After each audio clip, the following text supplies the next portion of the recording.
नहीं हुआ। सालेहीन और मुस्तकीम ने मदद की है। अगर मैं अपने चमड़े का जूता बना दूंगा तो हक अदा नहीं करूंगा।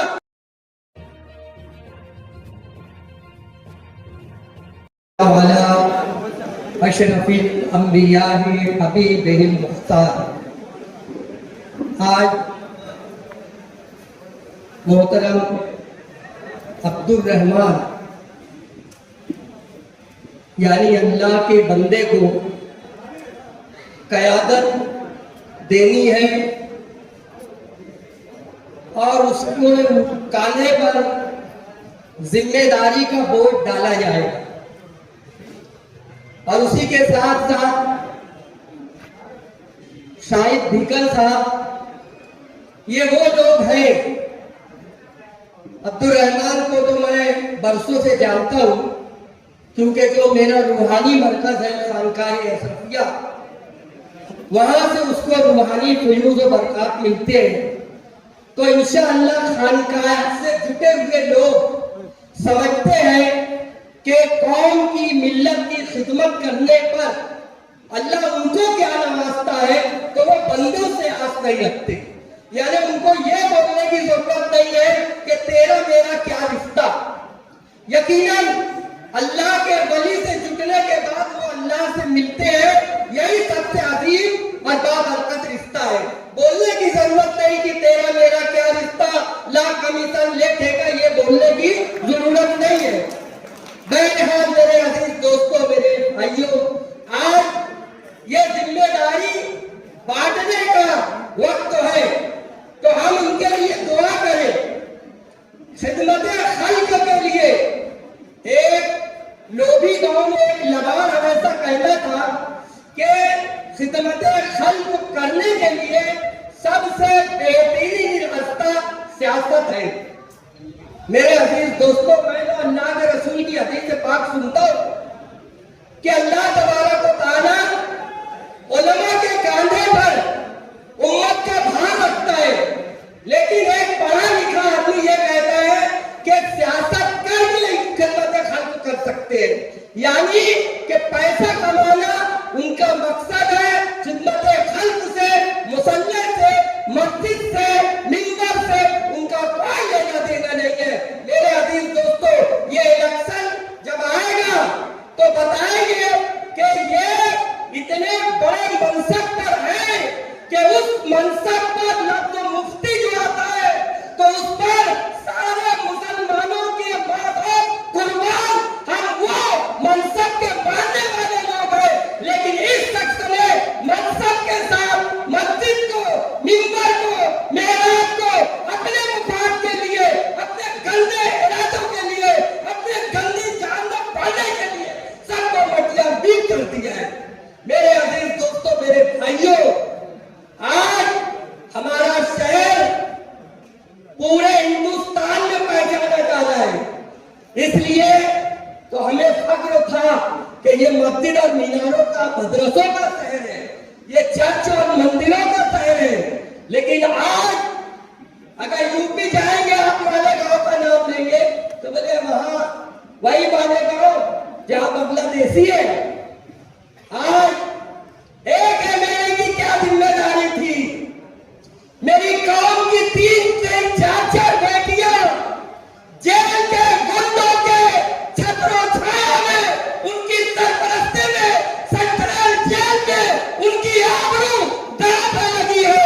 एक मरतबा ये एमएलए उनके छोटे छोटे बच्चों के घर नहीं गए। ये मिंबर रसूल का, ये मिंबर रसूल की खिदमत है। मुफ्ती मोहम्मद इस्माइल साहब ने एक रुपया भीख मांगकर इलेक्शन लड़ाए। मैं लफ्ज बोल रहा हूं, एक रुपया भीख मांगकर इलेक्शन लड़ाए। 2019 के इलेक्शन में आमीन यहां पर गवाह है, मुस्तकीम गवाह है, सालेहीन साहिबा गवाह है कि सिर्फ बंबई में 350 करोड़ की जमीन वो बेच रहे थे। और अल्लाह की इज्जत की कसम, हम लोगों को किसी ने नहीं बताया, वो खुद बताए, अतर भाई ये जमीन 350 करोड़ की बिकेगी, इलेक्शन हम बहुत धूम से लड़ेंगे। जरा बताओ कि जो 1 रुपया भीख मांगकर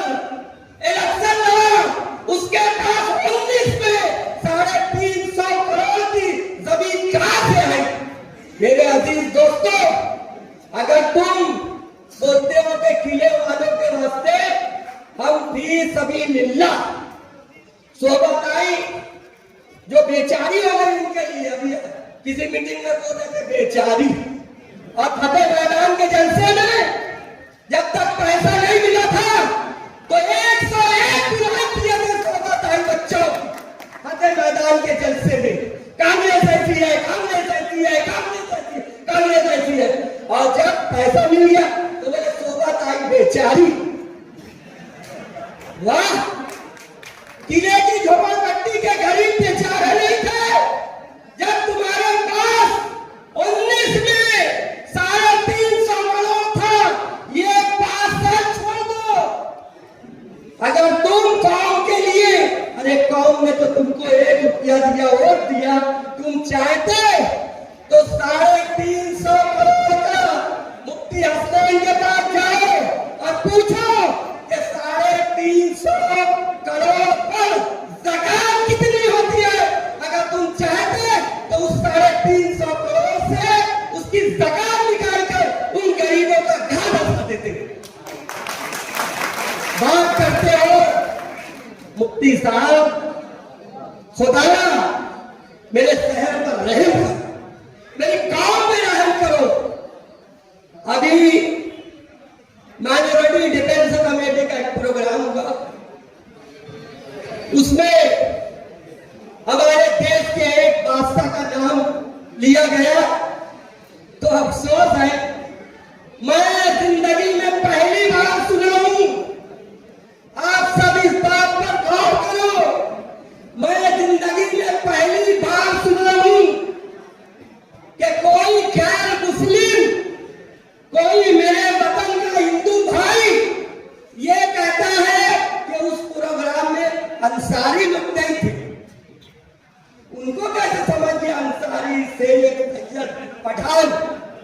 मुफ्ती साहब, जब हम हमारे महाराष्ट्र के शेर शिवाजी महाराज के मुजस्समे पे धरना दिया तो आपने झूठा इल्जाम लगाया मोहम्मद मुस्तकीम डिक्शनरी पर कि 25,000 रुपया देकर वो हिंदू फिरकत रस्तों से वहां भागदड़ कराने वाला मुस्तकीम ने चैलेंज किया। तुम आज तक जवाब नहीं दे सके। अरे तुम कैसे एमएलए हो? तुम्हारे बारे में 100% बात ये सच बनती है कि मुंह खोला झूठ बोला। तुम्हारे ऊपर ये 100% सच है तुम्हारे लिए। मुफ्ती साहब, इनसे काम करवाया, ये तुम्हारे मित्र है ना। तुम बोलते हो गाड़ी के नीचे क्या चलता है, हमको मालूम है, हमको कुत्ता बोल रहे। मुफ्ती साहब, मेरे माले गांव के सब लोगों ने देखा कि दादा भूसे का जूता कौन साफ कर रहा था। हमको कहते हो दादा भूसे हमारे शहर के एमएलए हैं, वजीर हैं, हम उनकी इज्जत करते हैं और आज अल्लाह ने उनको वजीर तारीफ बनाया, हम उनकी इज्जत करते हैं। लेकिन जूता नहीं साफ करेंगे। जूता साफ करेंगे तो अपने बाप का, अपनी माँ का, अपने उस्ताद का, अपने नागे रसूल का, एक मंत्री का जूता हम नहीं साफ करेंगे। और वीडियो इस बात की खबर, दादा दादा नहीं, अरे तुम्हारा मकान देखते, तुम्हारा मनसब देखते, तुम किस जगह पे खड़े होते हो है? और इस तरह का सिर्फ पेट के लिए, सिर्फ रोजी के लिए आप ही तो कहते हो कि अल्लाह ने सबको रिज़्क़ बांट दिया है। बहरहाल अजीज दोस्तों, वक्त कम है। मैं आज जिन बच्चों को ओहदा मिलने वाला है उनसे दरख्वास्त करता हूं, शाहिद भिकन से और अब्दुल रहमान सपना से। देखिए, इस वक्त तो मेरे शहर का नौजवान बेगानगी का शिकार है और अल्लाह ने अपने नौजवान बंदों की क़यादत के लिए आप लोगों को चुना है, बस इतना याद रखना। तो क्या अच्छा कर सकते हो,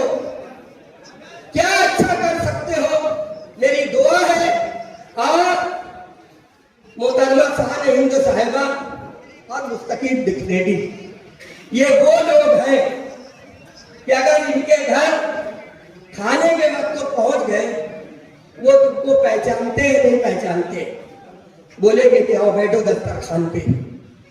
मैं 13 साल बावजूद इसके कि मसलक का 100% इख्तिलाफ था, लेकिन 13 साल में उनके दस्तरखान पर एक मर्तबा भी मुझे निवाला नसीब नहीं हुआ। लेकिन साल हिंद के वहां अल्लाह के फजल करम से 50 मर्तबा से ज्यादा खा चुका हूं, ये उसका फजल है। मेरे अजीज दोस्तों, एक बात मेरी सुन लो, ये इतने रहम दिल है। मेरे बच्चे को कैंसर हो गया, इसमें आप सबको मालूम है। ये मालेगांव से लेके मुंबई तक अपनी गाड़ी, अपनी पेट्रोल, दवाखाना मुस्तकिल गया। साल हिंद साहिबा ने कहा मुस्तकिल, ये देख लो चच्चा के लड़के का मामला है। यकीनन मैं ये कभी नहीं भूलूंगा, और अक्सर जलसे में मैं ये बात बोलता हूं कि कभी मैं भूला तो एक समाजवादी पार्टी का छोटा बच्चा भी मेरा काम उमेद सकता है। फिर ये हजरत मुंबई में थे, ये भी आए। मैंने मेरी बहू यानी जिसके सवार को कैंसर हुआ, बहुत बड़ा ऑपरेशन था, मैंने उसकी बेटी को, उसकी बहनों को, उसकी वालदा को ये कहा कि छोटा सा ऑपरेशन है, छोटा सा। जबकि मेरे बच्चे को इधर 2 नल्ली, इधर नल्ली, पेशाब में नल्ली, हजम में नल्ली, नाक में नल्ली, बेसुमार जगह, और 12 घंटा मेरे लड़के का ऑपरेशन चला। ये आए उसको देखने, और रमजान का मुबारक महीना, मैं बताने लगा कि भाई कुछ भी हो, मैं भी दवा खाने जाके दिल से रोया था, तो शायद इनको रहम आया होगा तो ये मेरे बच्चे को देखने आ गए। मगर मैं उनको बताने लगा साहब ऐसा है, साहब ऐसा है, साहब ऐसा। खटाखट फोटो खींचे और वायरल कर दिए। पूरे मेरे रिश्तेदार यूपी, बरामपुर वगैरह से और मालेगांव शहर से कितने लोगों ने कहा कि आपके बच्चे का ऑपरेशन है, आप बताएं नहीं, कुछ ज़कात की रकम भेज दे क्या, कुछ ज़कात की रकम भेज दे दिया।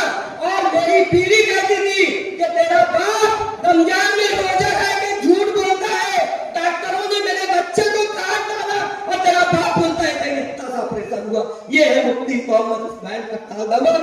अल्लाह का फजल है कि जहां जैसी जरूरत पड़ी